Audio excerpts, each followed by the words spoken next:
Graciele, boa noite. Boa noite, Linin.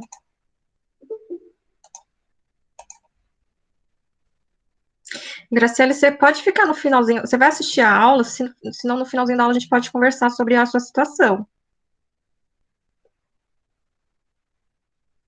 Certo, Graciele? Então tá bom.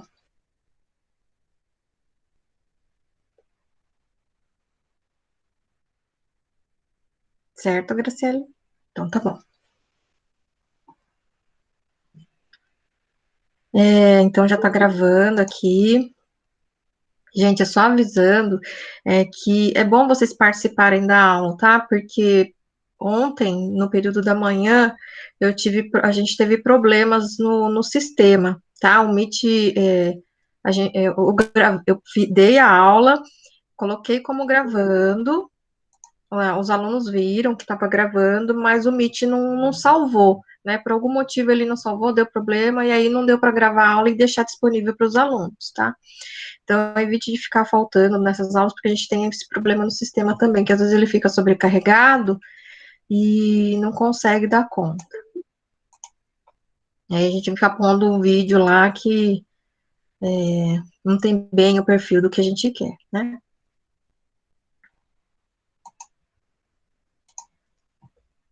Bom, então eu vou começar a compartilhar a aula.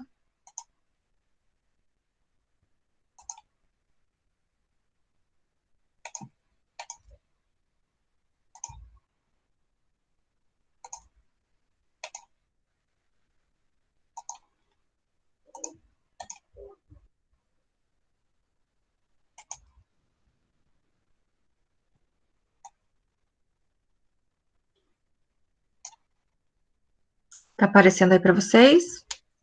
Sim, Pro. Então tá bom. Tá inteirinho?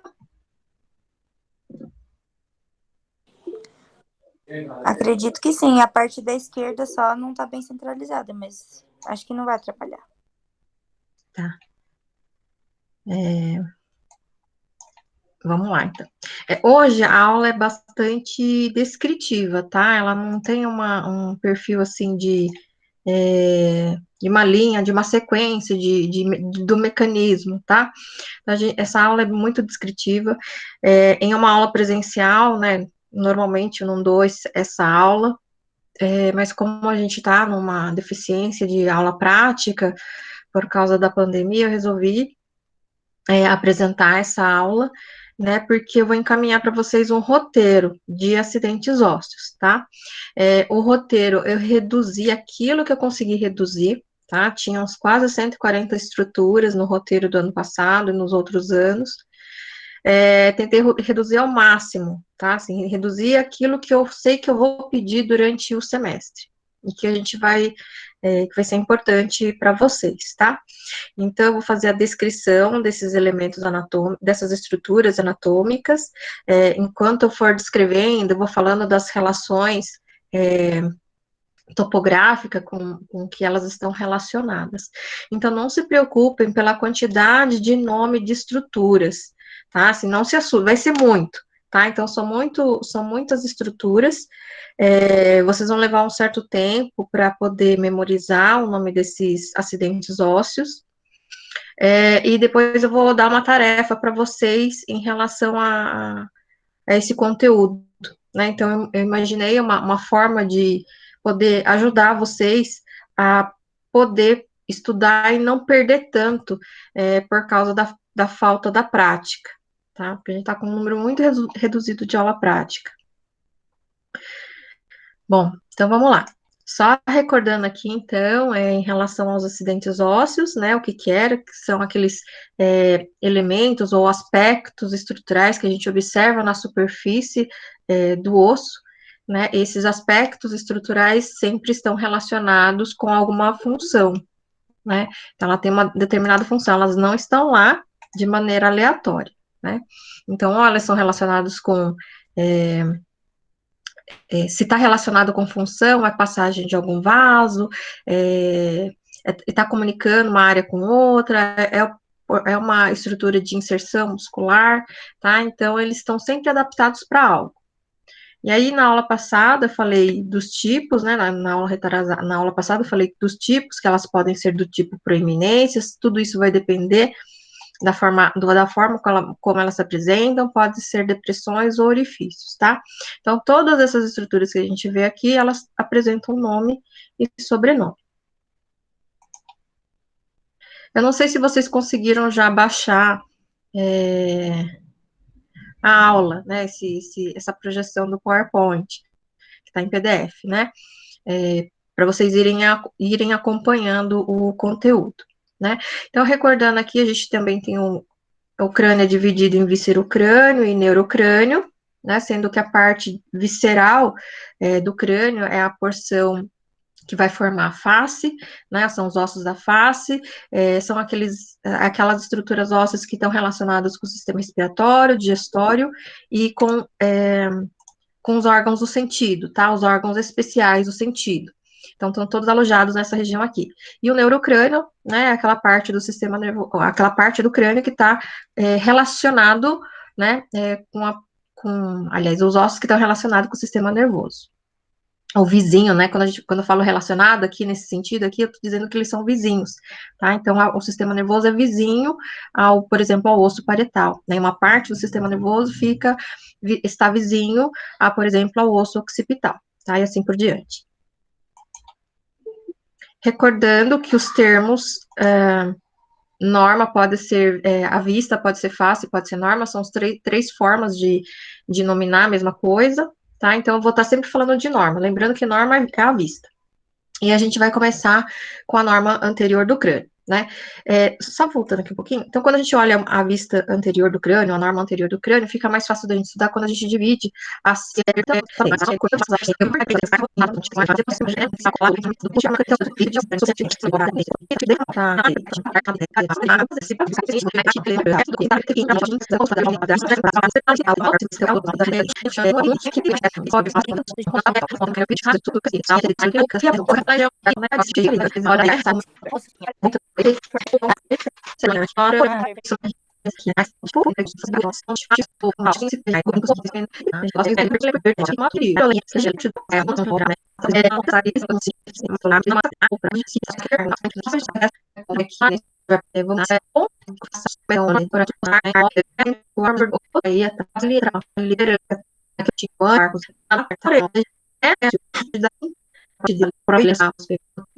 Esse regiãozinho aqui é chamado de processo retroarticular, tá? Então, esse aqui vai ser, essa estrutura óssea é um importante elemento para a articulação, processo retroarticular. Um pouco mais à frente, vocês estão vendo aqui uma saliência. Ai, gente, tem um carro aqui passando. Então, aqui a gente tem uma saliência voltada para baixo, tá? Então, essa saliência, isso aqui parece uma lombada, né? Quando a gente olha ela numa vista inferior, lembra uma lombada, essas lombadas de rua, tá? Então, essa saliência aqui é o tubérculo articular, a tubérculo articular. Então, aqui, meato acústico externo, parte timpânica do osso temporal, processo mastoide, processo retroarticular, e o tubérculo articular. Ô, Pro. Oi. O que é esse ossinho perto do meato, embaixo, mais para baixo? Parece um chifrinho. A gente vai chegar lá. Tá bom. Aqui outra atenção de vocês também, tá? Porque isso aqui é um pouco, assim, é que ela é um pouco mais, ela é imaginário, tá? Nessa região aqui, existem espaços, tá? Então, esses espaços a gente vai denominar de fossa. Então, existem 3 fossas importantes. Aqui na peça óssea, lógico, ela é denominada, estou falando que ela é um espaço, mas não é um espaço, né? Porque no indivíduo vivo, esses espaços estão ocupados com elementos moles, tá? Então, está ocupado por tecido adiposo, músculo, tendão, ligamento, vasos sanguíneos, nervos, tá? Então, existem vários elementos preenchendo esses espaços.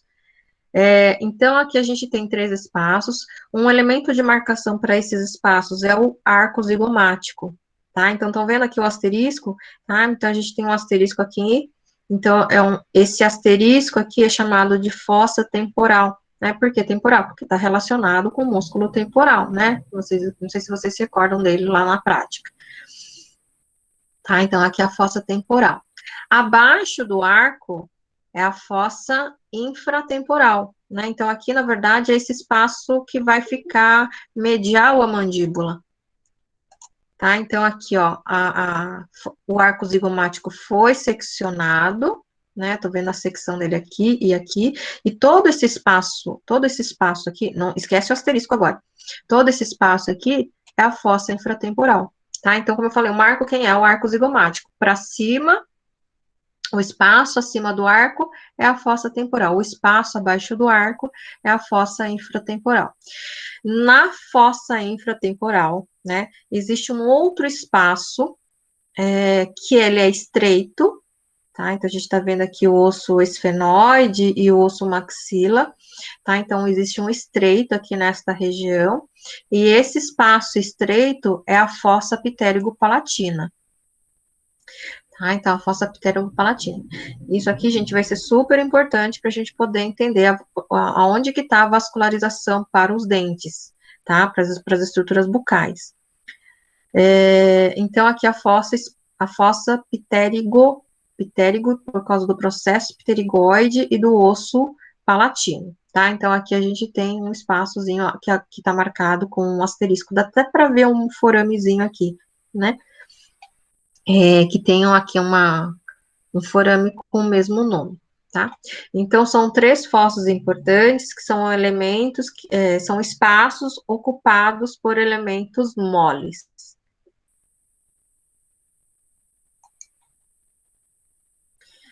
Na fossa infratemporal, né, a partir dessa vista da fossa infratemporal, a gente consegue identificar alguns acidentes ósseos, tá? Então, aqui a gente tem o terceiro molar, para quem tem o terceiro molar, né, superior, na região de curvatura, essa curvatura aqui é denominada de tuber da maxila, tuberosidade ou tuber da maxila, tá? Então, esse rebordo aqui. Se não tiver o terceiro, vai estar no segundo, tá? Então, esse contorninho aqui é a tuberosidade ou tuber da maxila. Essa região aqui, a gente vai chamar de parede posterior da maxila, tá? Então, a parede posterior da maxila. A parede posterior da maxila tem várias perfurações, tá? Então, essas perfurações que na imagem aqui, ela tá grande, tá? Mas elas são microperfurações, tá? Então, essas microperfurações são os forames alveolares. Tô falando que é micro, por quê? Porque quando a gente chega no laboratório, não tem nem como marcar com alfinete, tá? O alfinete não cabe nesses buraquinhos, tá? Então, são muito pequenos. E aí, ele já tá falando, né? Forame alveolar, por quê? Porque estão relacionados com a irrigação das estruturas alveolares e raiz do dente, tá? Temos aqui uma estrutura de projeção com rebordo irregular, tá? Então, um rebordo afilado, que é chamado de crista infratemporal, tá? Então, ela vai limitar aqui uma passagem aqui da fissura orbitária inferior. Lembrando o nome da fossa, a fossa pterygo-palatina, tá? Então, a gente tem uma fossa pterygo-palatina, e aí tem aquela abertura que a gente viu antes, né? Essa abertura aqui é o forame esfenopalatino, tá? Então, também vai permitir passagem de vasos por aqui. Então, crista infratemporal, forame esfenopalatino, forames alveolares, e tuber da maxila, ou tuberosidade da maxila. Coloquei os dois aqui porque às vezes tem literatura que trazem como tuberosidade, outros trazem como tuber.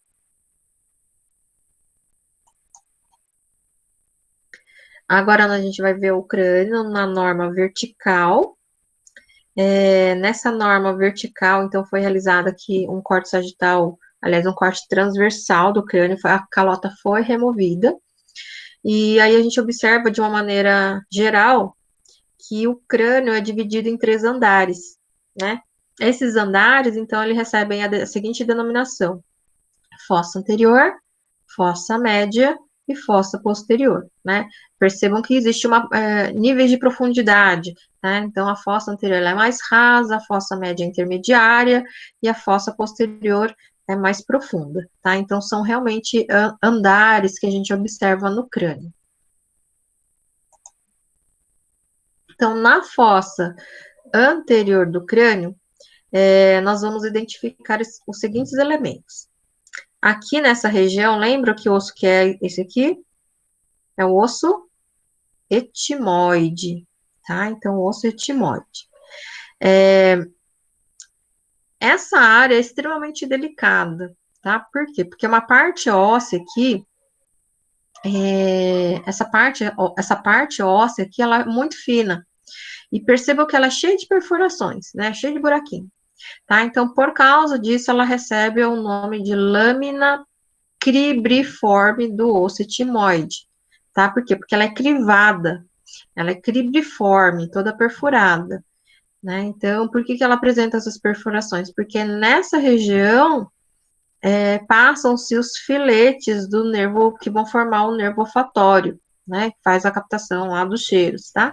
Então, aqui passam-se os filetes que vão formar um nervo olfatório. E no centro dessa lâmina cribriforme, forma-se uma projeção denominada de crista etimoidal, né, que antigamente é chamada de crista galli, né, é outra denominação, crista galli, a crista do galo, vai lembrar realmente uma crista de galo aqui nessa região, tá? Então, mas hoje ela é chamada de crista etimoidal, então ela acaba separando os antímeros, né, acaba separando o antímero direito e esquerdo. Na fossa anterior do crânio, a gente vai observar esse elemento aqui, a asa menor do esfenoide. Né? Lembra que a gente sempre falava, o esfenoide tem forma do quê? Né? De forma de borboleta, forma de morcego, né? Então, esses seres, eles apresentam asas, né? E a gente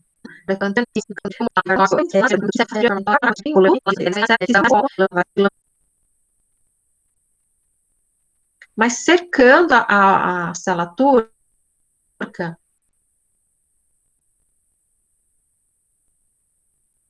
a gente vê 4 projeções, tá? Então, uma projeção aqui, outra aqui, outra aqui e outra aqui, né? Como se fosse cercando e acabando de formar, né? Formatar aqui a célula turca, tá? Então, essa projeção, essas duas projeções anteriores, é o processo clinoide anterior. Processo clinoide anterior. E este aqui é o processo clinoide posterior, tá? Então, processo clinoide anterior e o processo clinoide posterior. Próximo ao processo clinoide anterior, vocês estão vendo que tem uma abertura aqui, né? Por que eu não marquei? Porque essa abertura é o canal óptico, né? Que foi uma das primeiras estruturas que a gente viu lá na órbita, tá? Então, esse aqui é o canal óptico vista interna. Tá? A gente viu ela por fora, pela órbita, agora a gente está vendo ela internamente. Agora sim, a gente vai entrar para aquele forame que eu pulei ali, né? Que é o forame oval, né? Então, ele tem um formato ovalado, por isso que ele recebe essa denominação. E essa região aqui, ele pertence ao osso temporal, né? Então, o osso temporal é o seguinte, existe uma parte onde ela é mais fina, né? Onde ela vai formar a escama do osso temporal. No entanto, a parte interna desse osso, ele vai formar existe uma área mais maciça, né? Mais rochosa, petrosa, né? Então, por isso que essa porção do osso é denominado de parte petrosa do osso temporal. Ela é bem densa, né? Maciça. E parece que ela, apesar dessa densidade que ela se apresenta, lá dentro existe espaço. Tá? Dentro dessa parte petrosa do osso tem um espaço. E dentro dos espaços dessa parte petrosa estão os órgãos relacionados à audição e ao equilíbrio. Tá? Então, fica a cóclea, né, que é um aparelho do equilíbrio e da audição, tá? Ainda fica lá dentro. E aqui, né, tem uma aberturinha. A gente tem uma aberturinha aqui que é o forame ou canal carotídeo. De uma outra imagem, a gente vai conseguir ver melhor esse forame ou canal carotídeo, tá? Eu vou mostrar melhor lá. Então, o que a gente vê aqui nessa imagem? Então, a asa maior do esfenoide, o forame redondo, o forame lacerado, o forame espinhoso, o processo clinoide anterior, o processo clinoide posterior, eles limitam, né, como são 4, né, 2 anteriores e 2 posteriores, eles limitam o espaço da cela turca, né, que é o corpo do osso. Na cela turca existe uma depressão, que é a fossa hipofisal.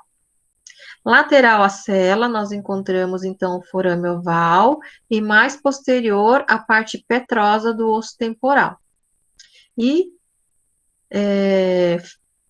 no limite entre a fossa média e a fossa posterior do crânio, uma abertura, que é o forame ou canal carotídeo, tá? Vai passar a artéria carótida, que é o principal ramo de irrigação da cabeça e do pescoço. Na fossa posterior do crânio, nós temos os seguintes elementos. Então, ele é caracterizado aqui principalmente pela presença do forame magno, né? Então, é o maior forame do corpo, né? O forame magno, ele vai permitir a passagem de um elemento chamado de medula espinal, né? Pertence ao sistema nervoso central, o forame magno vai passar por aqui. E o que acontece nessa região é que tem mais marcas, né? Na verdade, são marcas deixadas por elementos, tá? Então, a fossa posterior, ela tem essa depressão ela é ocupada por umas partes do sistema nervoso chamado de cerebelo, né? Então, o cerebelo está relacionado com o equilíbrio e com o controle motor, tá? Então, ele fica bem na região baixa aqui do osso occipital, a gente, controle voluntário, então, por exemplo, vai aprender a andar de bicicleta, etc e tal, o controle fica nessa região, tá? Do cerebelo, fossa do cerebelo. E aqui a gente tem marcas importantes de elementos vasculares, tá? Então, quais são esses elementos vasculares? A gente tem aqui o seio transverso, tá? Então, o seio transverso é um elemento que vai estar passando sangue venoso, e aí ele deixa um rastro, né? Deixa uma marca. Então, essa marca aqui é denominada de sulco do seio transverso.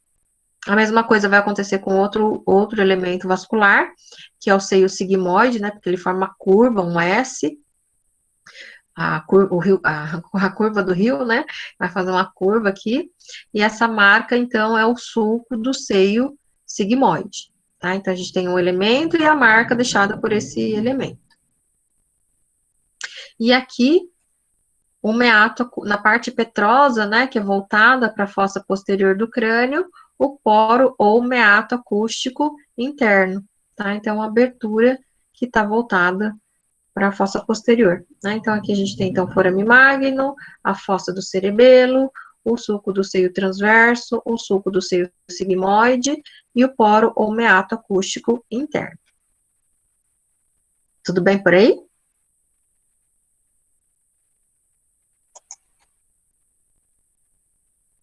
Agora a gente vai para uma vista sagital mediana.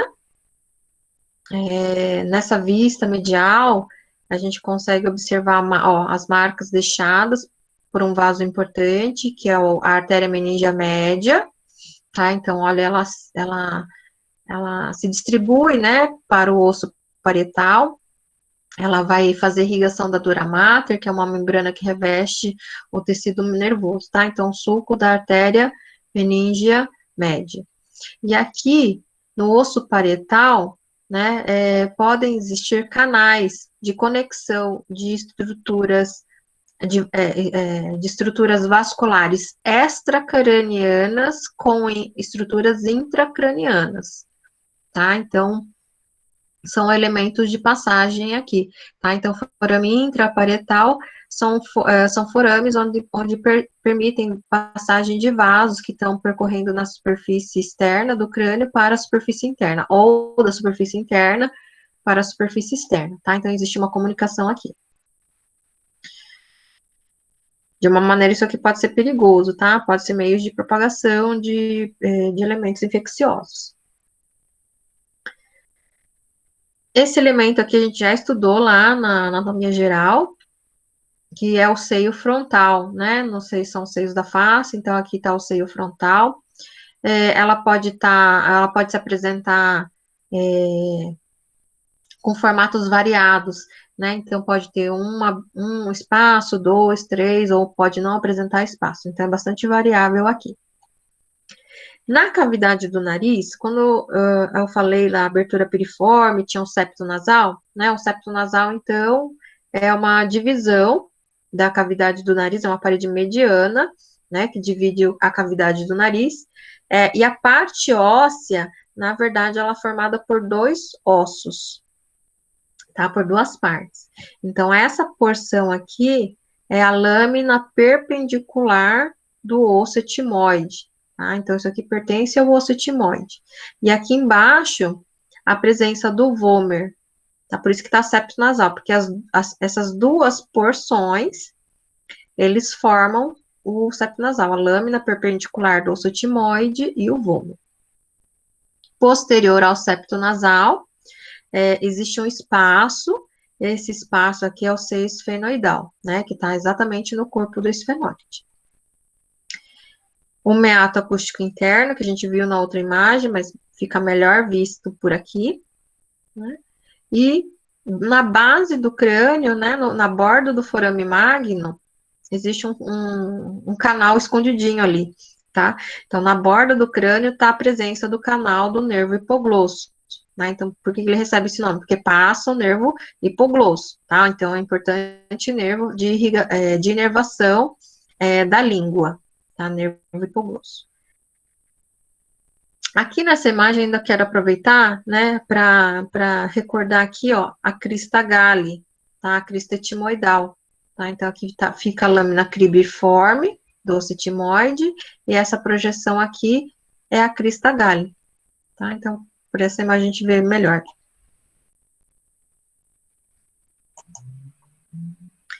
Bom, o que é essa imagem? Essa imagem é esta área aqui, ó. Tá? Então, essa área aumentada foi retirado o septo nasal, e aí eu estou olhando a parede lateral da cavidade do nariz. Então, aqui, nessa região aqui, ó, aqui é o palato, tá? Então, aqui vai estar, aqui tá o osso frontal, a face do indivíduo está para cá, né? Aqui para cá vai estar o osso, para cá o osso occipital. Então, tem três elementos aqui importantes, tá? Então, aqui é a concha nasal inferior, que a gente já viu, a concha nasal média, e aqui chama atenção para a concha nasal superior, né? Que a gente não consegue olhar da vista anterior, por quê? Porque ela é muito pequena, né? E tá mais profunda. Então, tá a concha nasal superior a partir desta vista. Esse osso aqui é o osso palatino, né? Recordando que é o osso palatino forma duas lâminas, tá? Então, uma delas é a lâmina perpendicular do osso palatino, né? Então, ela fica em pé, né? Tem uma lâmina que fica em pé, que vai formar a parede lateral. E aqui, o que a gente vê? Perto do seio frontal, do seio esfenoidal, existe o forame esfenopalatino, tá? Então, aqui a gente tem aquela abertura que a gente viu pela fossa pterygo-palatina, tá? Então, a gente está vendo o outro lado do forame esfenopalatino.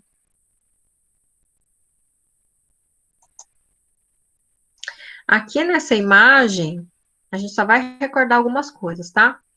Então, o que a gente está vendo aqui? Uma imagem de corte frontal, né, da parte média da cabeça, onde a gente percebe aqui a presença da divisão da cavidade da boca com a cavidade do nariz, que é o palato. Então, aqui está o palato.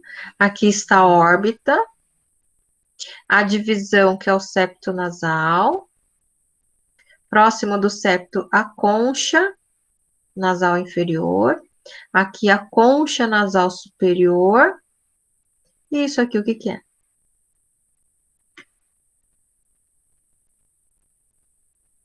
Eu sei. Qual? Maxilar? Isso. Tá, então tá aqui a presença do seio maxilar. Então, o seio maxilar é um dos seios mais amplos que tem, mais amplo que tem, tá? Então, ele fica aqui, ó, entre a cavidade da boca e a órbita. Mas eu queria chamar também a atenção de vocês aqui, ó, em relação a esses espaços, tá? A gente vê pequenos espaços que não se comunicam, aliás, que se comunicam com a cavidade do nariz, tá? Mas esses espaços, eles também são bem superiores. Então, esses espaços aqui são as células etimoidais, tá? Então, lembrando que as células etimoidais são pequenos espaços. E aqui num corte transversal, né? Então, eu vejo aqui o septo dividindo, esse espaço linear é a cavidade do nariz, e lateral, a gente vê vários pequenos espaços, tá? Então, esses pequenos espaços são as células etimoidais. E aqui na estrutura óssea, né? Esses pequenos espaços aqui, ó. As células etimoidais vista, né? Em 3 ângulos diferentes, tá? Aqui no corte frontal, depois no corte transversal e na estrutura óssea. Bom, agora chegou na vista inferior do crânio. Aqui tem coisa, hein? Tem bastante coisa.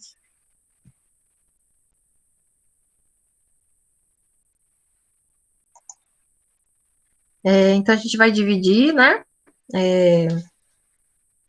Fazer a divisão aqui na base, na parte inferior. Vou começar por aqui. Então, aqui, a gente tem o palato, né? Lembra o palato duro.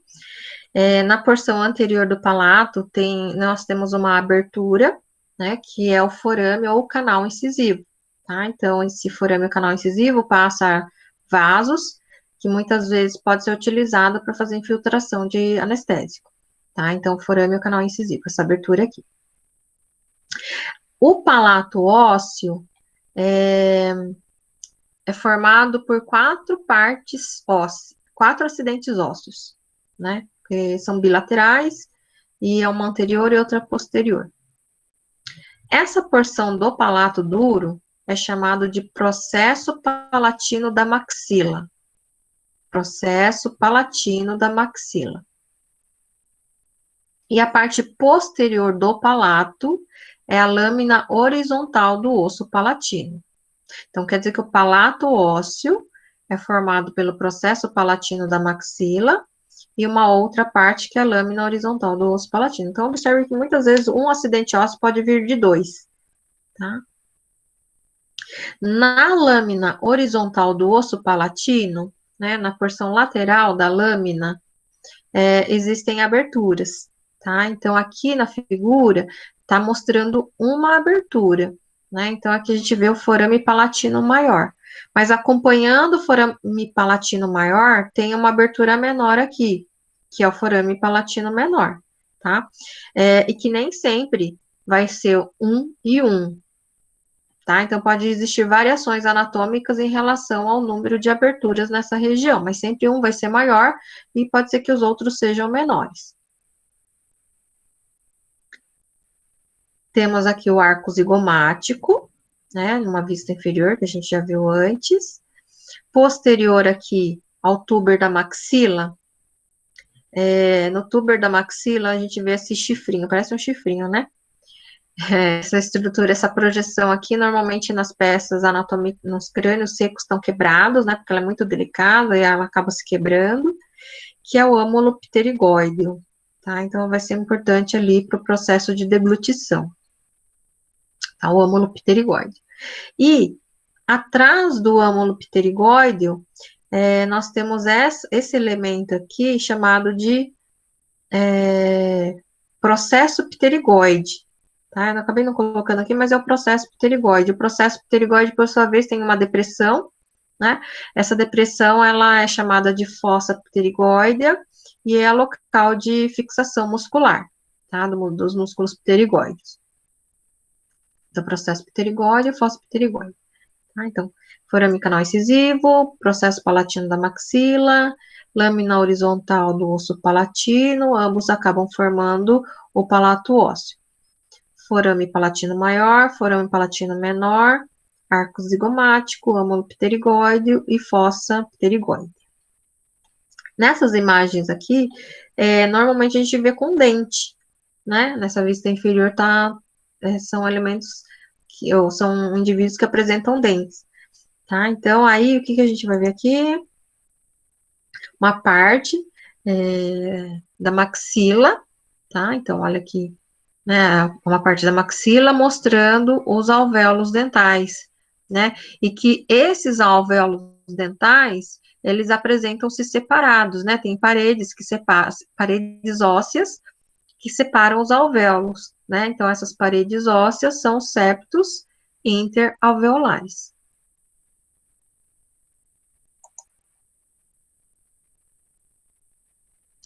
Agora, a gente está na parte média da base do crânio.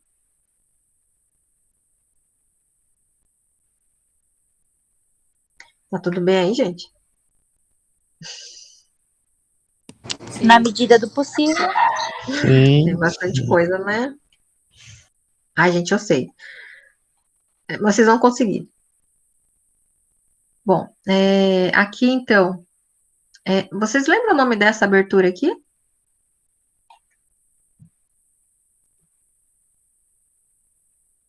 Alguém lembra o nome dessa abertura? Da do nariz, Pro? Isso, atrás. É alguma coisa da pera. Que não é da pera. Não, a pera é da frente. Ah, é de trás. É de trás. Alguém lembra? Coanos. Tá, então, a gente tem aqui uma abertura que é o coanos. Na região do coanos, na parte de baixo do coanos, a gente tem que ter esse cuidado, tá? Eu tô olhando de cabeça para baixo, e isso daqui que está sendo apontado está virado para cima. Mas eu preciso colocá-la na posição anatômica. Então, quando eu coloco na posição anatômica, ela vira de cabeça, ela volta para a posição dela, né? Que fica para baixo do coanos.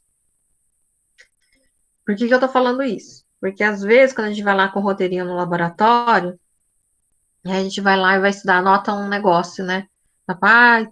Eu olho o crânio, vejo a espinha nasal posterior, tá para cima do coanos. É assim que eu tô vendo.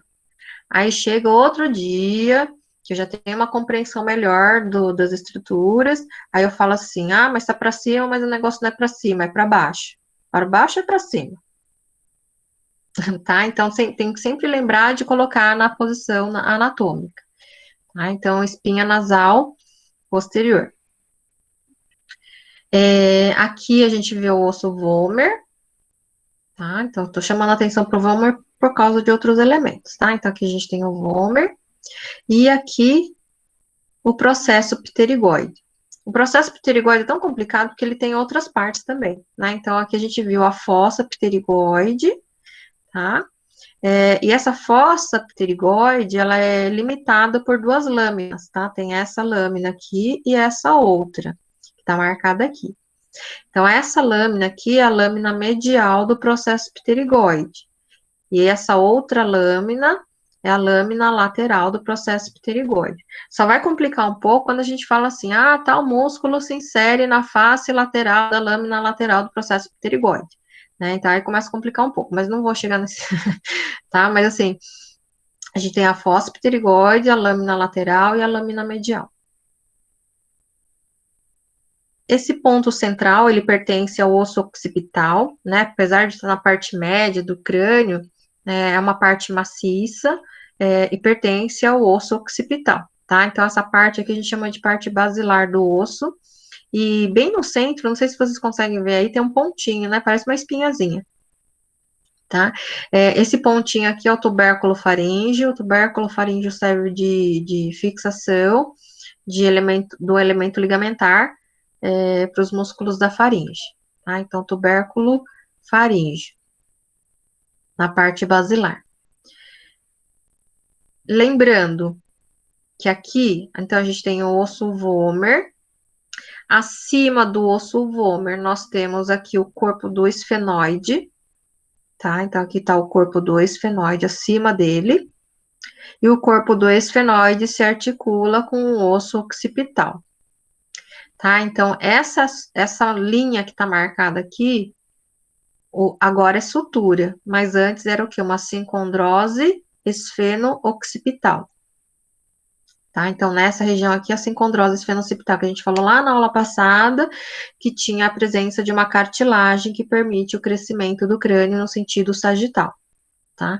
Então, só recordando aqui. Então, a parte basilar, ela tem um crescimento cartilagíneo, né? E aqui o corpo do esfenoide na parte de cima.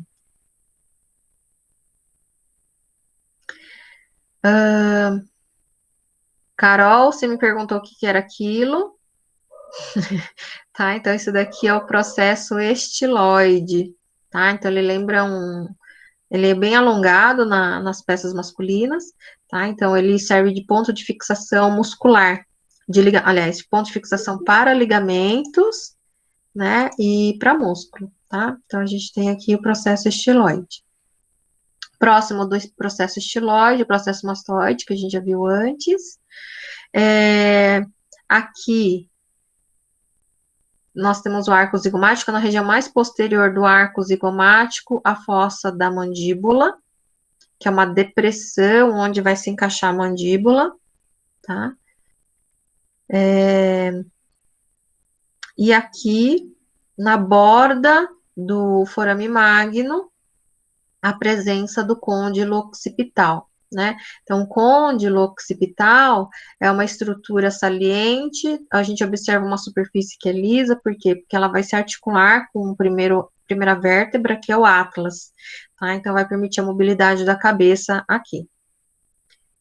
Côndilo occipital, tá? Então, aqui a gente tem, retomando, então, a gente tem a espinha nasal posterior, a lâmina medial do processo pterigoide, a lâmina lateral do processo pterigoide, o processo estiloide, o côndilo da mandíbula, a parte basilar do osso occipital, o tubérculo faríngeo, o processo mastoide e a fossa da mandíbula.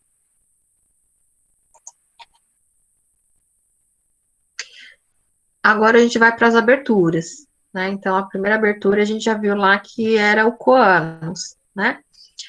Aí temos as seguintes aberturas, e essas aberturas, algumas a gente já viu na vista interna do crânio, né? Então, como é forame, qual que é a característica do forame? O forame eu sempre vou conseguir enxergar o do outro lado, é como se fosse uma janela, né? Então, eu consigo observar o outro lado, tá? Então, como que eu observo, quais são os elementos que eu consigo observar aqui na base do crânio, né? Na vista inferior do crânio. Aqui, o forame lacerado, né? Lembra que o forame lacerado tem a borda toda irregular. Então, ele vai ficar aqui entre o osso esfenoide e o osso esfenoide temporal e occipital, tá? Então, nesse espaço aqui. Esse aqui é o forame ou canal carotídeo, tá? Então, vai depender da peça, às vezes ele tá forame, às vezes tá canal. Lembrando que ele vai passar a artéria carótida, que a artéria carótida é importante vaso de vascularização da cabeça e pescoço. A posterior ao forame carotídeo está presente o forame ou canal jugular, tá? Então, se o sangue entra dentro do crânio pelo canal pela artéria carótida, o sangue tem que voltar por algum outro vaso, que vai ser pela veia jugular, tá? Então, essa veia jugular passa pelo forame ou canal jugular, né? Então, tem sempre variação, né? A fossa pterigoide, que a gente viu antes, e aí vem a sequência de aberturas, tá? Então, aqui é o forame redondo, o forame oval e o forame espinhoso, tá lacerado aqui. É o forame oval, o redondo, o forame oval e o forame espinhoso. Os três na sequência. Próximo ao processo estiloide, ao processo mastoide, uma artéria um forame bem pequenininho aqui, que é o forame estilomastoide. E o outro elemento, um outro foramezinho aqui, ó, que está marcado pela seta, né, parece que está atravessando aqui, né, o côndilo, é o canal do nervo hipoglosso, né, que a gente já viu pela vista medial do crânio. Posterior ao côndilo, temos um outro foramezinho aqui atrás, que é o forame mastoide, tá? Fica aqui atrás. Então, vamos lá. Coano, forame lacerado, canal carotídeo, canal jugular, forame redondo, forame oval, forame espinhoso, forame estilomastoide, canal do nervo hipoglosso e o forame mastoide, tá? Então, essas são as aberturas que a gente vê aqui na base do crânio.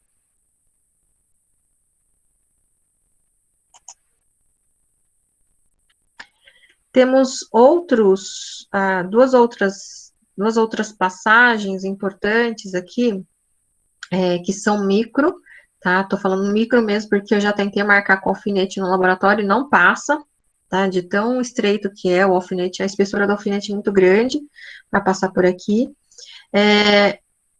A gente tem aqui a lâmina medial do processo pterigóide, mais ou menos nessa altura, tem um canalzinho que é o canal pterigóide, tá? Tá pertinho aqui do processo pterigóide. E na base, próximo aqui ao osso vomer, né, tá numa posição mais medial, é o canal palato-vaginal, tá? Esse é o nome mesmo, canal palato-vaginal. É um canalzinho por onde vai passar também vasos importantes de irrigação para a cavidade da boca, tá? Isso aqui ficou fora do lugar, tá? Então, aqui a gente ainda tem esses dois elementos. Na vista posterior do crânio, né, temos aqui os forames parietais, né, esses forames parietais também servem como referência para fazer a indicação de um ponto craniométrico, localizado nesse ponto de intersecção de uma linha imaginária colocada entre os forames e a sutura sagital, tá, então forame parietal. O osso parietal, na sua porção mais posterior, né, na região de escama, ele forma o tuber, que é uma saliência. Esse tuber parietal, ele é mais evidente no crânio infantil, né, no crânio infantil é muito mais evidente, porque mais ou menos é onde começa o ponto de ossificação do crânio, tá, no adulto já modifica. E aqui observamos dois traçados na base, tá, então a gente tem aqui a linha nucal superior, e a linha nucal inferior, tá? Então, são dois acidentes ósseos, no qual a gente tem músculos inseridos nessa região, músculos que movimentam a cabeça e o pescoço, e tem um músculo também relacionado com a expressão da face, tá? Então, aqui a gente tem a linha nucal superior e a linha nucal inferior. Na vista interna da calota craniana, a gente viu a presença dos forames intraparietais, né? Mas na parte central da calota craniana, tem uma marca deixada por um elemento vascular, né? Que é o seio sagital superior. O seio sagital superior deixa a sua marca formando o sulco do seio sagital, tá? Então, observado apenas na calota. Aí chegamos à mandíbula. A mandíbula, ela é dividida em duas porções inicialmente, tá? Então, a gente tem o corpo da mandíbula, onde estão alojados os dentes, e uma parte posterior, que tem uma posição verticalizada, que é o ramo da mandíbula, tá? Então, corpo e ramo da mandíbula. No corpo, nós vamos encontrar os seguintes elementos, tá? Então, existe aqui essa saliência, né? Esse ponto mais projetado, né, para frente é chamado de protuberância mentual, né, que está nessa região aqui. E próximo a eles, a gente tem essas aberturas, tá? Então, essas aberturas aqui são os forames mentuais. Às vezes, vocês vão ver, forame mentual, forame mental, é a mesma coisa, não muda. Forame mentoniano, É tudo igual, tá? Então, apesar da nomenclatura ser diferente, se refere ao mesmo forame, tá? Então, forame mental, forame mentoniano, forame mental, é tudo igual. Na protuberância mental, existe ainda duas saliências, a gente vê aqui duas saliências menores, né? Que são os tubérculos mentuais. Então, tá aqui. Também a gente observa a presença das eminências alveolares, né? Lembra que a eminência alveolar é a parede óssea, onde que se forma, né, a partir do alvéolo dental, tá? Então, aqui são as eminências. Na região de ramo da mandíbula, temos essas duas projeções, que são os processos condilares, né? Ela forma um côndilo, uma estrutura condilar, né? Não é nem arredondada, não posso nem dizer que é arredondada, porque ela não é arredondada, mas ela se assemelha um pouco à superfície arredondada, tá? Mas é um processo condilar. Também é conhecida como cabeça da mandíbula. E anterior a ela, a gente tem um processo coronoide, né? Ele é afilado e é o ponto de fixação do músculo temporal, tá? Então, o músculo temporal, ele fica fixo aqui. E entre o processo coronoide e o processo condilar, há um acidente ósseo de borda em U, que é a incisura da mandíbula, tá? Então, é processo condilar, incisura e processo coronoide. Na face lateral do ramo da mandíbula, essa área aqui, ela é rugosa, tá? Ela é áspera. Essa rugosidade é denominada de tuberosidade massetérica, tá? Então, ela fica rugosa por causa da inserção do músculo masseter. Quem apresenta maior força no músculo masseter, o crânio fica, a mandíbula fica muito mais marcada, tá? Fica bem áspera mesmo. E aqui a região de ângulo, né, de transição do corpo, né, para o ramo, que forma o ângulo da mandíbula.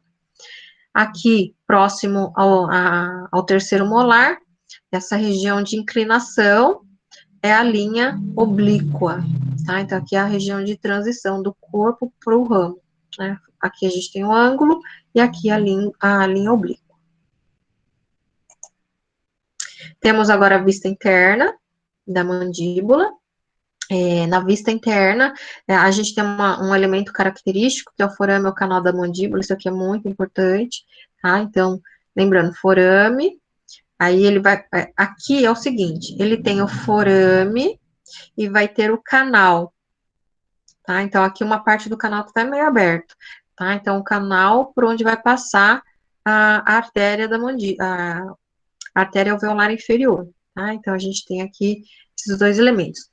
Essa pontinha que a gente observa na altura do forame da mandíbula é chamada de língula, tá? Então, a presença da língula da mandíbula. Assim como na face interna da mandíbula, temos uma outra área áspera, que é a tuberosidade pterigóidea, tá? Que vai servir de inserção para o músculo pterigóideo medial, né? Então, ele também é áspero aqui. Na região de transição, né? Lá, ou melhor dizendo, na região posterior ao terceiro molar, forma-se uma área triangular. Essa área triangular é o trígono retromolar, né? E o trígono retromolar tem uma depressão, que é a fossa retromolar. Na região do corpo da mandíbula, na face interna, né? Existem, estão vendo que tem uns pontinhos aqui, né? Essas pequenas saliências são chamadas de espinhas genianas, tá? Tá aqui, ó. Aqui tá escrito espinha mentais. Pode ser espinha mentais, espinha mentual, espinha mentoniana, tá? Mas na terminologia nova são as espinhas genianas. Variam muito em número. E próximo a elas, existem duas outras depressões, tá? Então, que aqui é a fossa digástrica, que serve também de fixação para o músculo digástrico.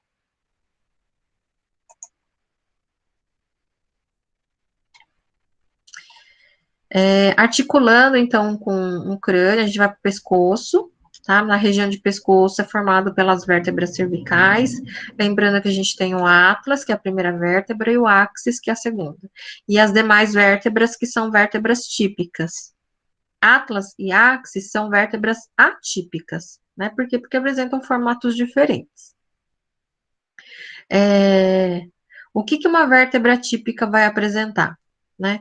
Então, ele apresenta o corpo da vértebra, que é essa parte maciça, essa projeção, que é o processo transverso, um forame vertebral, que vai permitir a passagem da medula espinhal, que é uma parte do sistema nervoso, e um processo espinhoso, tá? Então, essas são as características gerais de uma vértebra cervical típica. E aí, o atlas, ele não tem corpo, ele lembra ao formato de um anel, tá? Então, o atlas sempre vai apresentar essa característica. O axis tem o dente do axis, lembrando que o dente do axis é voltado para cima, tá? Então, aqui, o axis. E voltando para a vértebra cervical típica, ele vai apresentar ainda essa abertura aqui, que é o forame do processo transverso, né? Então, ele vai enviar uma artéria, vai passar uma artéria aqui, uma artéria vertebral de irrigação de importante para a cabeça e pescoço. Aqui nessa região, processo articular, né, onde eles vão articulam-se entre si, né, as vértebras, e o processo espinhoso bifurcado, tá? Então, as vértebras cervicais sempre apresentarão o processo espinhoso, assim, duplo, tá? É uma característica dela. Enfim, chegamos ao ocioide, né? O ocioide é um osso que não se articula com nenhum outro osso do corpo, tá? Então, meio que flutua, não é que flutua, né? Mas ele está ancorado com os músculos suprainfreoideus. Ele é formado por este corpo, tá? E aí ele tem chifre, chifre, tá? Então, tem 2 cornos menores e 2 cornos maiores, tá? Então, é um elemento chifrado, e que vai permitir, um ponto de fixação importante para os músculos suprainfreoideus, que vai permitir a mobilidade da mandíbula, né, fazendo com que a mandíbula possa se movimentar para baixo, né, porque para cima a gente tem ali os músculos da mastigação, tá? Então, mas a gente tem ali uma dinâmica importante entre os músculos da mastigação e os músculos suprainfreoideus. Aí agora acabou, gente. Em relação aos acidentes ósseos. Sobreviveram?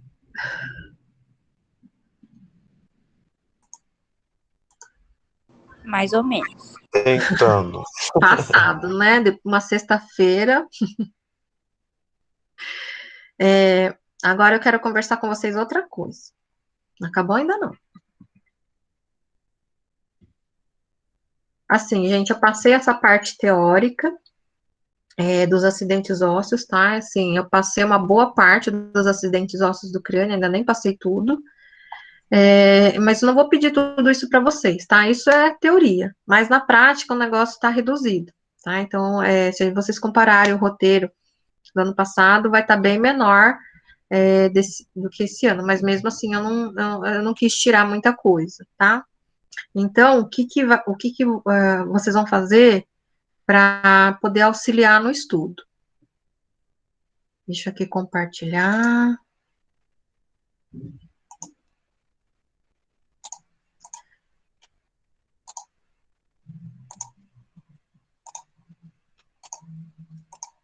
Eu coloquei uma tarefa para vocês.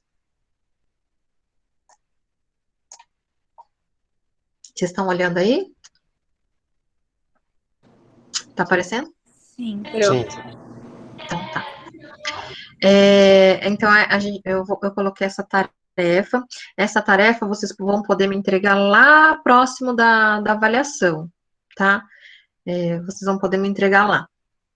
Então, a gente tem aí 1 mês e meio, mais ou menos, para vocês poderem fazer.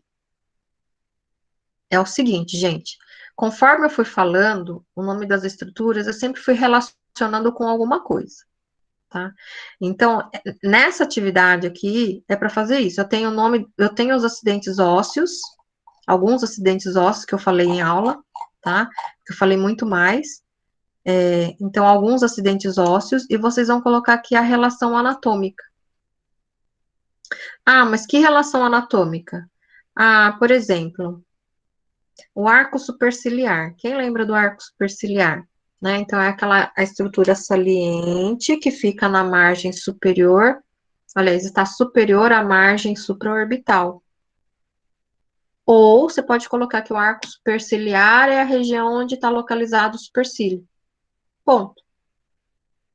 Tá? Então, é algo assim, é um ponto de referência para vocês estudarem inicialmente na teoria, para não chegar cru na prática.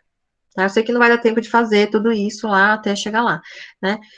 Mas assim, vão fazendo isso daqui em casa, porque isso vai ajudar na hora de vocês estudarem. Tá? Então, assim, façam essa atividade com cuidado, tá, gente? Usa lá a figura, usa o slide que eu passei para vocês, tá? Então, não é textão, tá? Não é para ficar descrevendo, colocar 5 linhas, 10 linhas, não. Sejam objetivos, tá? Coloca lá, pontua o que é. Ah, Glabela, ponto central de encontro do arco superciliar. Ponto. Canal óptico, passagem do nervo óptico. Ponto. Tá? Então, não é nada demais, assim, no sentido de que não precisa colocar muitas informações, tá? Senão fica muita coisa, fica mais complicado para vocês estudarem, tá? Então, por quê? Porque esse roteiro aqui, ele vai fazer com que vocês olhem para a figura, vão procurar, tá? Então, um meio também de poder fazer essa atividade deixa eu colocar aqui.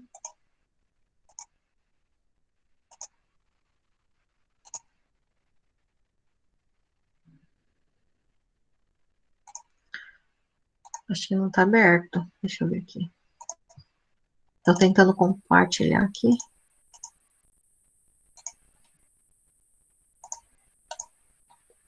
Pronto. Está aparecendo? Sim. Então, olha aqui, a gente está na biblioteca virtual, capítulo de osteologia, tá? Então, eu coloquei lá o link, né? Então, ó, ele vai falando de todos os acidentes ósseos, tá? Então, ó, linha nucal superior, uma crista espessa, né? Que se estende da escama occipital, e aí tem uma linha nucal superior e inferior. Tá? Então, aqui, conforme vocês forem lendo o texto, vocês vão encontrando os acidentes ósseos. Aqueles que vocês não encontrarem, vocês vão acabar procurando em outro lugar, tá? Então, eu acho que essa atividade, apesar de trabalhosa, elas vão ajudar muito, vai ajudar muito vocês a estudarem. Porque como a gente está nesse modelo diferente de estudo, né, a gente tem que ter recursos diferentes para poder estudar. Sei que é bastante coisa, tá? A gente não aprende de uma hora para outra, precisa realmente sentar e estudar, tá? Eu falo assim, o que eu aprendi de crânio é graças a uma amiga minha, né? Um dia eu fui para fazer monitoria, lógico que agora a gente não dá, mas foi graças a ela eu sentei, ela sentou comigo, e numa noite ela me mostrou tudo aquilo, ela também não sabia, e a gente pegou o Atlas e a gente estudou junto, né? Uma forma que também que eu sugiro para vocês é que se vocês não querem fazer sozinho, façam com um colega, né? Não assim, a metade um faz, metade outro faz, né? Isso facilita todo mundo. Aí cada um faz 10 e tá tudo certo. Sei lá, se reúnam pelo Zoom, né? É um recurso que está aberto para todo mundo aí. Utilizem o Zoom numa tarde, ou num período da noite, né? Vejam a possibilidade de cada um. Reúnam 2, 3 e vão discutindo os pontos, né? Fica divertido para estudar, fica mais fácil, certo? Alguma questão, alguma pergunta, uma colocação? Nenhuma? Tá aqui falando sozinha, hein? Não, por enquanto não. Então tá bom. Então a gente vai encerrar por aqui. E aí, qualquer coisa, manda um salve. Tá bom? Bom final de semana e bom descanso para vocês. Obrigada, por igualmente. Obrigada. Boa noite, prof. Tchau, tchau. Boa noite.